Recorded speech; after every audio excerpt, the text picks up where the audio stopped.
नमस्कार. 9:30च्या बातमीपत्रात मी दीपाली केळकर आपले स्वागत करते. सुरुवातीला एक नजर ठळक बातम्यांवर. देशातले 125 टोल प्लाझा या महिना अखेरपर्यंत बंद केले जाणार. केंद्रीय मंत्री नितीन गडकरी यांची घोषणा. मुंबईत वांद्रा कुर्ला संकुलासारखे आणखी 5 प्रकल्प उभारणार मुख्यमंत्री.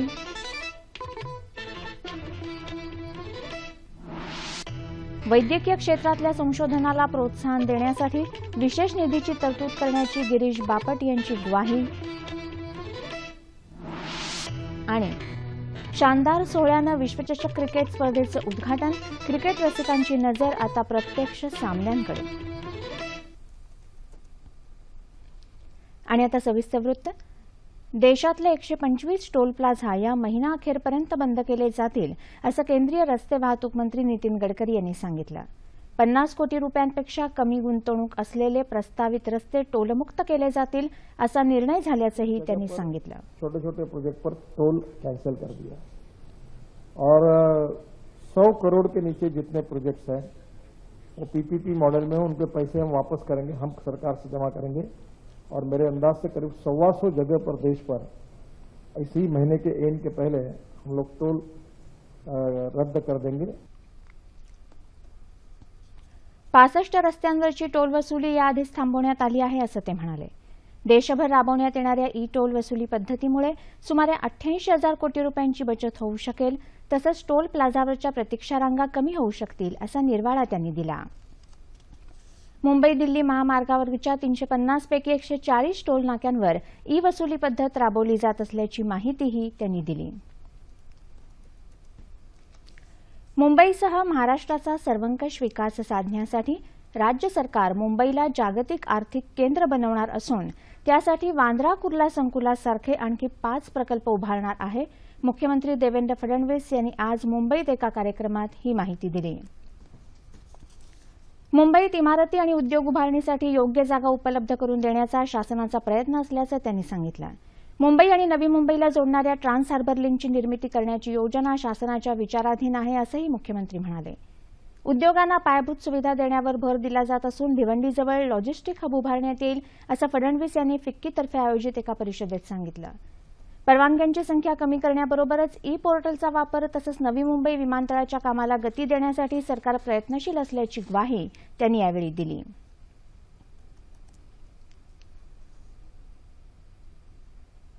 वैद्यकीय क्षेत्रातल्या संशोधनाला प्रोत्साहन देण्यासाठी विशेष निधीची तरतूद करण्यात येईल अशी माहिती अन्न आणि औषध प्रशासन मंत्री गिरीश बापट यांनी दिली आहे.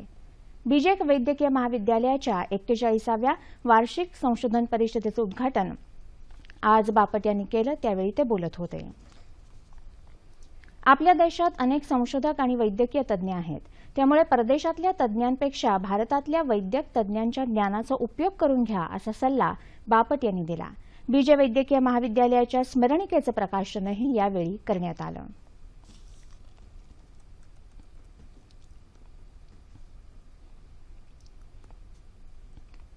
शाळांमध्ये एका शैक्षणिक वर्षात 52 दिवस हे विशेष दिन म्हणून साजरे करण्यात येतात. या दिवसातल्या कार्यक्रमांमुळे शिक्षक आणि विद्यार्थ्यांच्या अभ्यासाचे दिवस वाया जातात. त्यामुळे भविष्यात हे दिवस कमी करून या दिवसांची रचनात्मक मांडणी करण्याचा विचार शालेय शिक्षण विभागाच्या विचाराधीन असल्याची माहिती शिक्षण मंत्री विनोद तावडे यांनी दिली आहे. कोकयू कॅम्लिनच्या वतीनं आज प्रथमच मुख्याध्यापक दिन मुंबईत साजरा करण्यात आला.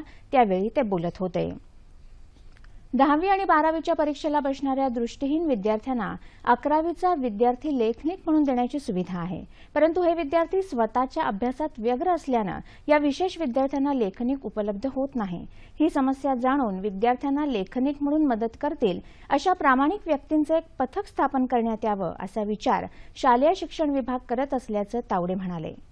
राष्ट्रीय पुरस्काराचे मानकरी ठरलेल्या 4 मुख्याध्यापकांचा तावडे यांच्या हस्ते यावेळी गौरव करण्यात आला. सध्याच्या सरकारमध्ये महत्वाची खाती एकाच मंत्र्याकडे देण्यात आली असून कृषी खातं आणि गृह खातं हे वेगळं असावं अशी मागणी विधानसभेचे विरोधी पक्षनेते राधाकृष्ण विखे पाटील यांनी केली.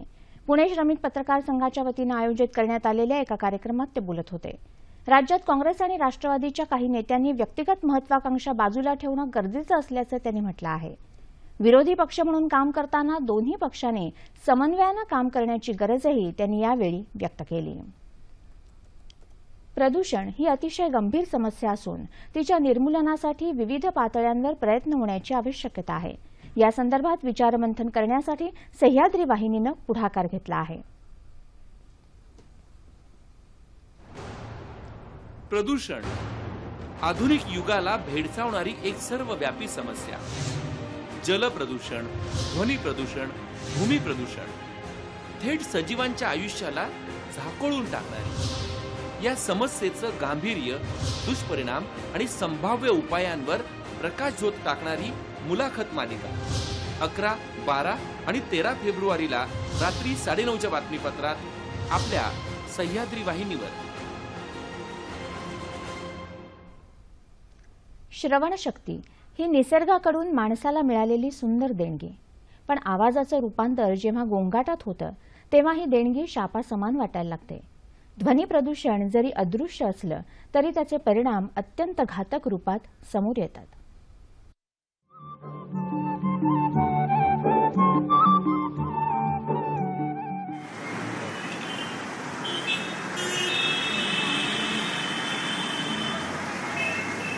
विशिष्ट पातळीचे स्वर विशिष्ट क्रमानं एकत्र आले तर बनतं संगीत. मात्र त्यांची पातळी वाढली आणि क्रम बिघडला की होतो गोंगाट. त्यातूनच ध्वनी प्रदूषणाचा जन्म होतो. विविध स्तरांवर प्रदूषण नियंत्रण मंडळातर्फे ध्वनी मर्यादा निश्चित करण्यात आली आहे. मात्र या लक्ष्मण रेषेचं उल्लंघन वेळोवेळी अनेकांकडून होताना दिसतं. आपली आनंद साजरा करण्याची कल्पना आवाजाशी निगडीत आहे. जेवढा जास्त आनंद तेवढा मोठा आवाज.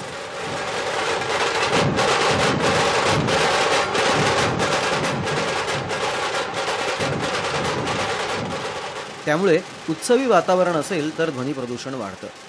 त्याचा त्रास सर्वांनाच होतो. कारण नसताना हॉर्न वाजवणारे वाहन चालकही या प्रदूषणात भरच घालत असतात. त्यामुळे वाहन चालकांची एकाग्रता भंग होऊन अपघाताची शक्यताही वाढते. ध्वनी प्रदूषण हे संपूर्णपणे मानवनिर्मित आहे. वाढत्या औद्योगिकीकरणाच्या पार्श्वभूमीवर ध्वनी प्रदूषण पूर्णपणे थांबणं शक्य नाही. मात्र ते आटोक्यात आणणं नक्कीच शक्य आहे. ही जबाबदारी केवळ प्रदूषण नियंत्रण महामंडळाची नाही तर सजग नागरिक म्हणून आपली सर्वांची आहे. आपल्या दैनंदिन जगण्यातून थोडे आवाज कमी केले तर गोंगाटाचं संगीत व्हायला वेळ लागणार नाही.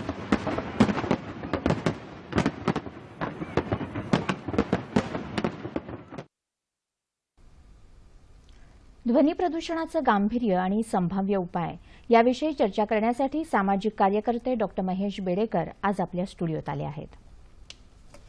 नमस्कार. 9:30च्या बातमीपत्रात आपलं मनापासून स्वागत. ध्वनी प्रदूषण या शब्दाची नेमकी व्याख्या कशी करता येईल आणि यासाठी कुठले कुठले घटक कारणीभूत आहेत? आता ध्वनी प्रदूषण म्हणजे नॉईज पॉल्युशन, म्हणजे अनवॉन्टेड साऊंड. म्हणजे असं वाटतं की ध्वनी प्रदूषण म्हणजे खूप मोठा आवाज असेल तरच त्याच्यामुळे त्रास होऊ शकतो, असं नाही आहे. लहान जरी आवाज असेल आणि तो अनावश्यक असेल तर त्यांनी सुद्धा आपल्याला त्रास होऊ शकतो. म्हणजे आपण इथे बसलो आहोत आणि आपण मोबाईल बंद केलाय, कारण मोबाईलचा जरी छोटा जरी आवाज आला तरी आपल्याला ह्या बोलण्यामध्ये त्रास होणार आहे. आणि मोठ्या आवाजामुळे त्रास होतो तो वेगळाच, त्याच्याने तो जास्ती त्रास होतो. पण कुठल्याही अनवॉन्टेड अनावश्यक आवाजाने जे पोल्युशन होतं त्याला ध्वनी प्रदूषण असं म्हणतात. आता ध्वनी प्रदूषण कशामुळे होऊ शकतं? सर्वात महत्वाची गोष्ट मला असं वाटतं की इंडस्ट्रीजमध्ये ज्या वेळेला इंडस्ट्रीजमध्ये लोक कामं करतात त्यावेळेला त्याच्यात खूप मोठ्या प्रमाणात ध्वनी निर्माण होतो आणि त्याच्यामुळे पोल्युशन होऊन त्या इंडस्ट्रीजमधल्या लोकांना त्रास होत असतो. पण आता कॉमन मॅनला ह्याचा खूप त्रास कसा होतो? सर्वात महत्वाची गोष्ट म्हणजे ट्रॅफिकमुळे. कारण रोज आपण ज्या वेळेला ट्रॅफिकमधून जातो तेव्हा इतकं हॉन्किंग चालतं आपल्याकडे, इतके आपल्याला हॉर्न वाजवायची सवय आहे, त्यांनी फार मोठ्या प्रमाणात ध्वनी प्रदूषण होतं आणि त्याचा त्रास सामान्य माणसांना खूप होत असतो. आणि it is like slow poisoning. म्हणजे ते एकदम तसं लक्षात येत नाही, हळूहळू आपल्या कानांवर आपल्या शरीरावर ह्याचा त्रास नक्की होत असतो. तिसरी गोष्ट म्हणजे उत्सवांच्या दरम्यानमध्ये असं बघितलं गेलंय की ध्वनी प्रदूषणामध्ये खूप प्रमाणाच्या बाहेर वाढ होते. म्हणजे आपण ज्या वेळेला बँजो वाजवतो, ज्या वेळेला डीजेज लावतो, मिरवणुका काढतो, मग तो उत्सवातल्या मिरवणुका असोत किंवा मग आपल्या घरगुती कार्यक्रमातल्या मिरवणुका असोत, म्हणजे अगदी लग्नामध्ये, मुंजीमध्ये, वाढदिवसांमध्ये जेव्हा आपण मिरवणुका रस्त्यावरून काढतो त्यावेळेला तुम्ही जेव्हा मिरवणुका काढता तेव्हा आजूबाजूच्या लोकांना याचा खूप त्रास होत असतो. आणखी फटाक्यांमुळे, ज्यावेळेला दिवाळीमध्ये फटाके वाजवले जातात त्याच्यामुळे सुद्धा खूप मोठ्या प्रमाणात ध्वनी प्रदूषण होतं. त्या ध्वनी प्रदूषणामुळे जीवसृष्टीवर कुठला प्रतिकूल परिणाम होताना जाणवतो आपल्याला? आता आपल्याला फक्त असं वाटतं की ध्वनी प्रदूषणामुळे फक्त कानाला त्रास होत असेल, असं नसतं. म्हणजे कानाला तर त्रास होतच असतो. एकतर मोठा बॉम्ब फुटला तर आपल्याला टेम्पररी हिअरिंग लॉस होऊ शकतो. म्हणजे आपल्याला कानाला दडा बसतो आणि हळूहळू तो कमी होत जातो.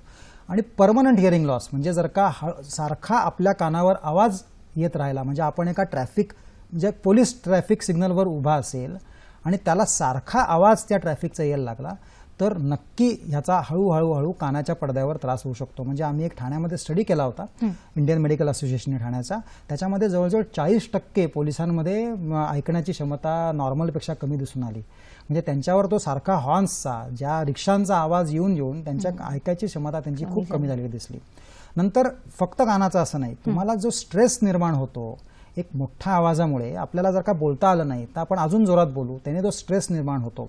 त्याच्यानंतर बेसिकली ध्वनी प्रदूषणामुळे डायरेक्ट हार्ट डिसीज होणार नाही, पण आपण असं म्हणतो शहरामध्ये हार्ट डिसीज वाढले, हायपरटेन्शन वाढलं, हे सगळं स्ट्रेस इंड्युस्ड आहे.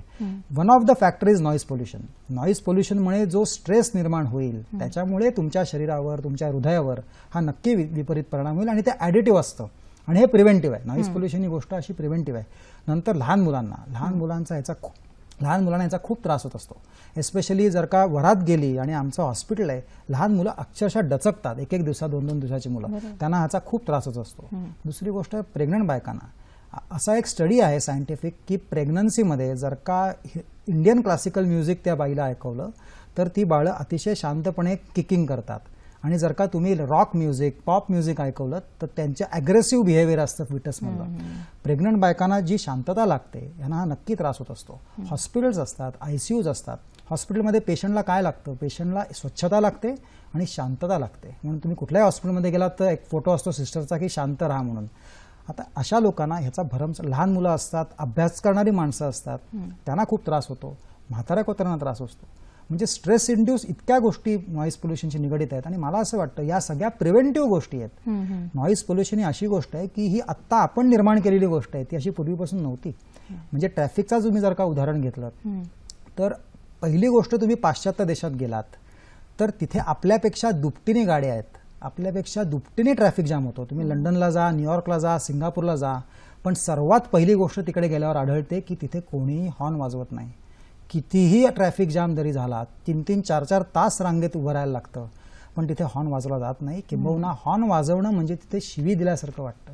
आपल्याकडे दुर्दैवाने तशी परिस्थिती नाही आहे. आपल्याला ती सवयच झाली आहे. उगीचच हॉर्न वाजवायची जी सवय झाली आहे, ह्यानी स्वतःलाही त्रास होतोय आणि तुम्ही आजूबाजूच्या लोकांना त्रास देतात, हे महत्वाचं मला वाटतं. म्हणजे ध्वनी प्रदूषण खरं तर आपण प्रत्येक जण टाळू शकतो, प्रत्येक नागरिकाने जर एक पाऊल पुढे टाकलं.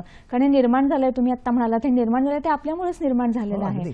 तर सामान्य माणसाची भूमिका ह्याच्यात काय असणं गरजेचं आहे असं काय आहे? मला असं वाटतं ह्याच्यामध्ये सामान्य माणसाची भूमिका फार महत्वाची आहे. आणि त्याच्यात 4 घटक आहेत. मला वाटतं राजकीय इच्छाशक्ती ही फार महत्वाची, धर्मगुरू, सेलिब्रिटीज. आज आपण ॲड्समध्ये बघतो की कुठल्याही एका स्टेटच्या ॲड करायची असेल किंवा स्वच्छ भारताची ॲड करायची असते, आपण सेलिब्रिटीज रोपिंग करतो कारण ह्यांचं लोक ऐकतात. ह्या लोकांना तुम्ही जर का एकत्र करून त्यांनी जर का लोकांना अपील केलं तर मात्र ह्याच्यात नक्की आपण आळा घालू शकतो. साध्या गोष्टी असतात. कोर्टाचे जे निर्णय आहेत ते फार महत्वाचे आहेत. कोर्ट काय म्हणतं की तुम्ही आवाज ऐकू नका असं कोर्ट कधीच म्हणत नाही.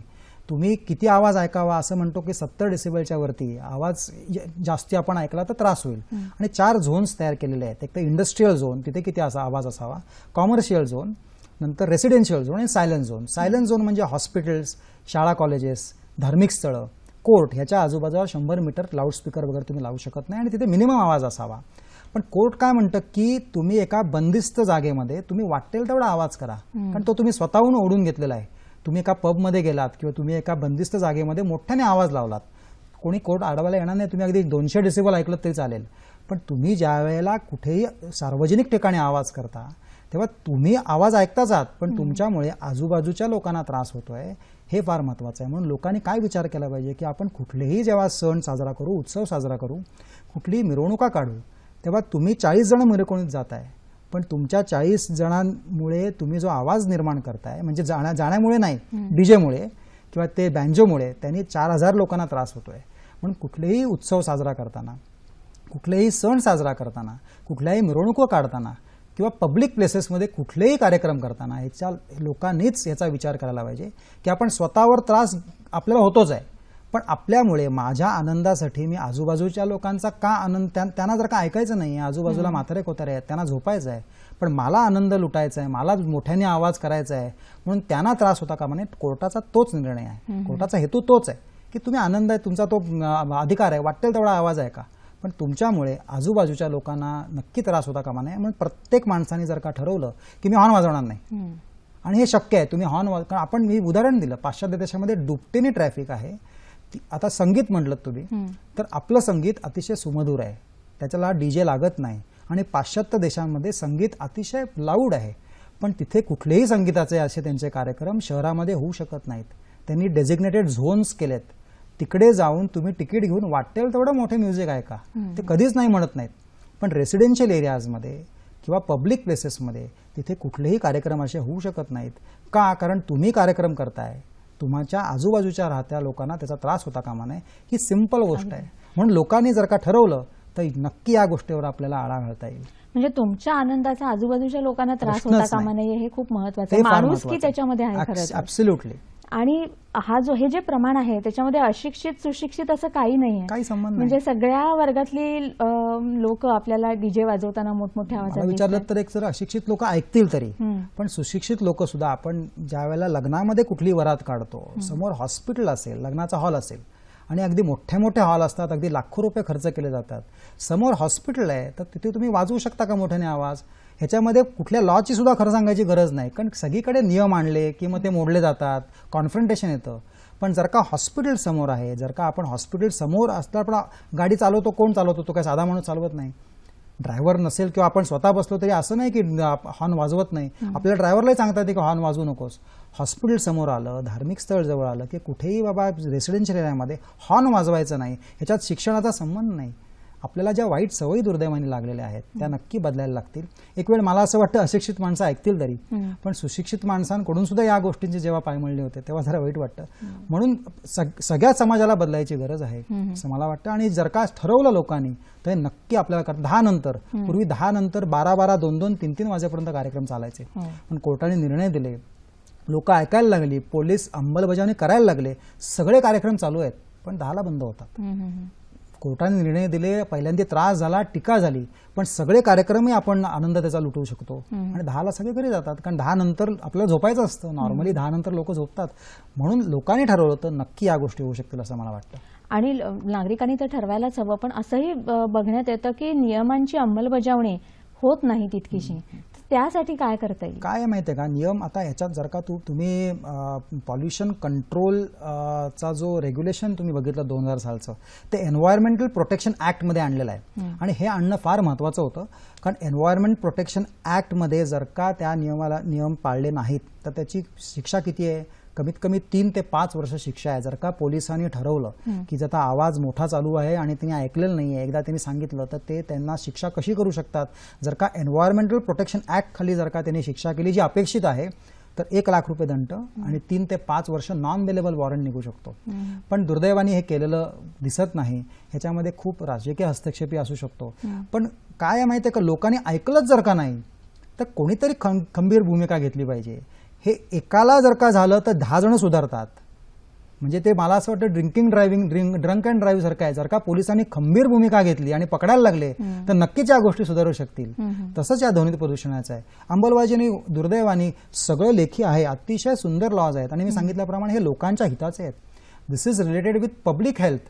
हे काही इंडिव्हिज्युअलसाठी नाही आहे. म्हणून मी म्हटलं ह्या बंदिस्त जागेत तुम्ही वाटेल तेवढा धिंगाणा घाला, पण पब्लिक प्लेसेसमध्ये आजूबाजूच्या लोकांना हानी तुम्ही करू शकत नाही. म्हणून पोलिसांनी ठरवलं, जर का राजकीय इच्छाशक्ती ज्यात हितात आली तर ह्याच्या नक्की आळा घालता येईल असं मला वाटतं. राजकीय इच्छाशक्ती खूप महत्वाची आहे, कारण फटाक्यांचा जो वापर आहे त्याच्यावरही थोडक्यात आपण बोलावं अशी माझी इच्छा आहे. फटाके म्हणजे एकतर दिवाळीमध्ये फटाके वाजवले जातात. आता दिवाळीमध्ये आम्ही लहान मुलांना एक ओध देतो आणि लहान मुलं, अनुभव असा आहे की लहान मुलं ते ऐकतात. लहान मुलांना तुम्ही ती शपथ दिली शाळेमध्ये, डॉक्टर ओकांनी अतिशय सुंदर शपथ तयार केली आहे. भारतीय विज्ञान परिषदेतर्फे ती दिली जाते. पण दुर्दैवाने मोठी माणसं ऐकत नाहीत. साधं उदाहरण मी तुम्हाला द्यायला, ज्या वेळेला कुठलाही राजकीय पक्ष इलेक्शन जिंकतो त्यावेळेला एवढे फटाके वाजवले जातात, ते अनावश्यक आहे. त्यांनी इतकं ध्वनी प्रदूषण होतं, एवढं वायू प्रदूषण होतं. जर का राजकीय पक्षांनी ठरवलं की कोणीही जिंकला तर किंवा त्यांच्या वाढदिवसाला फटाके वाजवायचे नाहीत, त्यांनी जर का ठरवलं ते नक्की शक्य आहे. पण हजारो लाखो रुपयाचे माळा वाजवल्या जातात, अनावश्यक आहे. त्यावेळेला दिवाळी नसते. आता त्यावेळेला कोणी बोलू शकत नाही, राजकीय पक्षांना कोणी बोलू शकत नाही. म्हणून ज्यावेळेला अशा साध्या साध्या गोष्टी आहेत, लग्नामध्ये ज्यावेळेला आपण मोठे मोठे आवाजाचे फटाके वाढवतो, हे आपण टाळू शकू. नक्की लहान मुलं ऐकतात, पण दुर्दैवाने मोठी माणसं ऐकताना दिसत नाहीत असं वाटतं. म्हणून अशा साध्या गोष्टी, कारण त्यांनी एकतर अतोनात ध्वनी प्रदूषण होत असतं, वायू प्रदूषण होत असतं. म्हणून फटाके हा फार महत्वाचा इश्यू आहे आणि त्याच्यामध्ये गाईडलाईन्स आहेत की बाबा फटाके किती, म्हणजे असे किती आवाजाचे फटाके तयार करावे. पण ते जर का आपण एकत्र लावत गेलो तर तो फार मोठा आवाज निर्माण होतो. म्हणजे समाजातल्या प्रत्येक घटकानं आपल्या वैयक्तिक आयुष्यात आणि वातावरणामधला हा जो ताल, लय, नाद, आवाज यांचा तोल जर आपण सांभाळला तर आपल्या प्रत्येकाचं जीवन सुरेल होईल, नाही का? आणि तुम्ही ते होण्यासाठी, जीवन सुरेल होण्यासाठी आणि ध्वनी प्रदूषण रोखण्यासाठी काय करता येईल हे अगदी नेमक्या आणि सोप्या शब्दात सांगितलं, त्यासाठी मनापासून धन्यवाद. धन्यवाद. महाराष्ट्र प्रशासकीय न्यायाधिकरणानं रद्दबातल ठरवलेल्या राज्यातल्या इतर मागासवर्गीय शासकीय कर्मचारी आणि अधिकाऱ्यांना पदोन्नती देणाऱ्या कायद्यासंबंधी राज्य सरकारनं आपली भूमिका स्पष्ट करावी अशी मागणी राष्ट्रवादी काँग्रेसनं केली आहे. राष्ट्रवादी काँग्रेसचे प्रदेशाध्यक्ष सुनील तटकरे यांनी आज मुंबईत एका वार्ताहर परिषदेत ही माहिती दिली. राज्य सरकारनं याविरोधात उच्च न्यायालयात दाद मागावी, अन्यथा या प्रश्नाचं निराकरण करण्यासाठी जनआंदोलन उभारावं लागेल असा इशारा तटकरे यांनी दिला. राष्ट्रवादी काँग्रेसला जनतेची कामं करायची असून भाजपा आणि शिवसेनेतला सध्याचा वाद हा त्यांचा अंतर्गत प्रश्न असल्याचं तटकरे यांनी याविषयी विचारलं असता सांगितलं. तसंच 14 फेब्रुवारीच्या पंतप्रधान नरेंद्र मोदी यांच्या बारामती दौऱ्यात कोणतंही राजकारण नसून ते एका शासकीय कार्यक्रमासाठीच येत असल्याचं तटकरे यांनी स्पष्ट केलं. महिला बचत गटांनी उत्पादित केलेल्या वस्तूंच्या विक्रीसाठी राज्यातल्या सर्व शहरांमध्ये विक्री केंद्र लवकरच सुरू केली जातील अशी ग्वाही ग्रामविकास मंत्री दीपक केसरकर यांनी आज दिली. सिंधुदुर्ग जिल्ह्यात कुडाळ इथं सिंधू सरस या प्रदर्शनाचं उद्घाटन दीपक केसरकर यांच्या हस्ते झालं, त्यावेळी ते बोलत होते. संपूर्ण जिल्ह्यातून दाखल झालेल्या महिला बचत गटांनी आपली उत्पादनं या प्रदर्शनात विक्रीसाठी ठेवली आहेत. उल्लेखनीय कार्य करणाऱ्या बचत गटांना यावेळी राजमाता जिजाऊ स्वावलंबन पुरस्कारानं गौरवण्यात आलं. पंजाबमधल्या घुमान इथं होणाऱ्या 88व्या अखिल भारतीय मराठी साहित्य संमेलनासाठी 1400 साहित्य रसिकांनी नोंदणी केली असून अजूनही 900 जागा शिल्लक आहेत. त्यामुळे जास्तीत जास्त साहित्यप्रेमींनी या संमेलनाला यावं असं आवाहन या संमेलनाचे स्वागताध्यक्ष भारत देसरडा यांनी केलं आहे. पुण्यात यासंदर्भात आज आयोजित पत्रकार परिषदेत ते बोलत होते. नोंदणीकरता टोल फ्री नंबर देण्यात आला आहे. तसंच नोंदणी करण्यासाठी अखिल भारतीय मराठी साहित्य महामंडळाच्या सर्व शाखांमध्ये प्रतिनिधी शुल्क भरण्याची व्यवस्था करण्यात आली आहे, असंही देसरडा यांनी यावेळी सांगितलं. 28 फेब्रुवारीपर्यंत संमेलनासाठी नोंदणी करता येणार आहे. वसुंधरा आंतरराष्ट्रीय चित्रपट महोत्सवाला जळगाव इथं आजपासून सुरुवात झाली. शाश्वत विकासातून स्वयंपूर्ण गावाची निर्मिती करणाऱ्या बारीपाडा पॅटर्नचे जनक चैत्राम पवार यांच्या हस्ते या महोत्सवाचं उद्घाटन झालं. शून्य कचरा व्यवस्थापन आणि जैवविविधता संवर्धन या मध्यवर्ती संकल्पनेवर हा चित्रपट महोत्सव आधारित आहे. 4 दिवस चालणाऱ्या या महोत्सवात देशविदेशातले पर्यावरणावर आधारित माहितीपट, बोधपट, लघुपट दाखवण्यात येणार असून सातपुड्याची स्थिती, व्याघ्र प्रकल्प, नामशेष होणाऱ्या पक्ष्यांच्या प्रजाती असे विविध विषय मांडण्यात येणार आहेत. शिवाय जैवविविधतेसाठी पंचायती या विषयावर सरपंच परिषदही या महोत्सवादरम्यान होणार आहे. नागपुरात आज महापौर चषक अखिल भारतीय कबड्डी स्पर्धा 2015चं उद्घाटन झालं. नागपूर महानगरपालिकेनं आयोजित केलेल्या या स्पर्धेत देशभरातले 54 संघ सहभागी झाले असून यात पुरुषांचे 28 तर महिलांचे 26 संघ आहेत. पंजाब, हरियाणा, मुंबई, पुणे, दिल्ली, हैदराबाद, नागपूर मनपासह सीआरपीएफ, देना बँक, रेल्वे इत्यादी संघ या स्पर्धेत एकमेकांवर डावपेचांची कुरघोडी करण्यासाठी सज्ज झाले आहेत. ही स्पर्धा 15 फेब्रुवारीपर्यंत रंगणार आहे.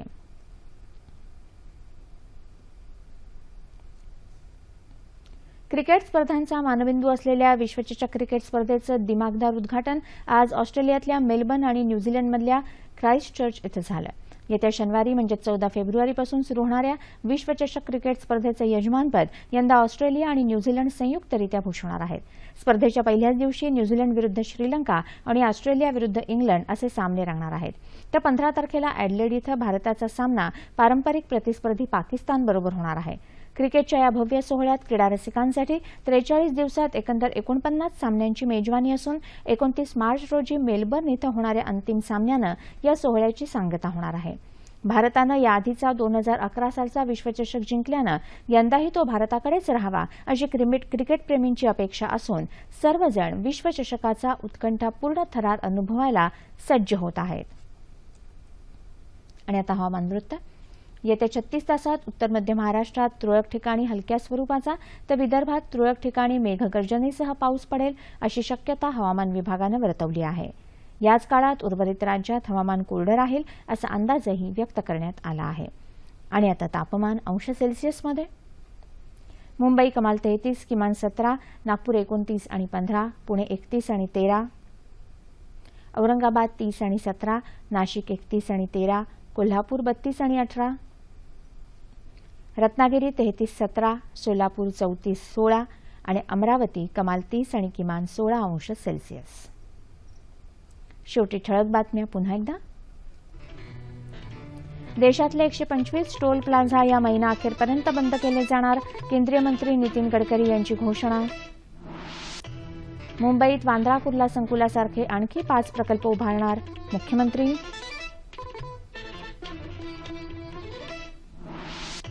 वैद्यकीय क्षेत्रातल्या संशोधनाला प्रोत्साहन देण्यासाठी विशेष निधीची तरतूद करण्याची गिरीश बापट यांची ग्वाही. आणि शानदार सोहळ्यानं विश्वचषक क्रिकेट स्पर्धेचं उद्घाटन, क्रिकेट रसिकांची नजर आता प्रत्यक्ष सामन्यांकडे.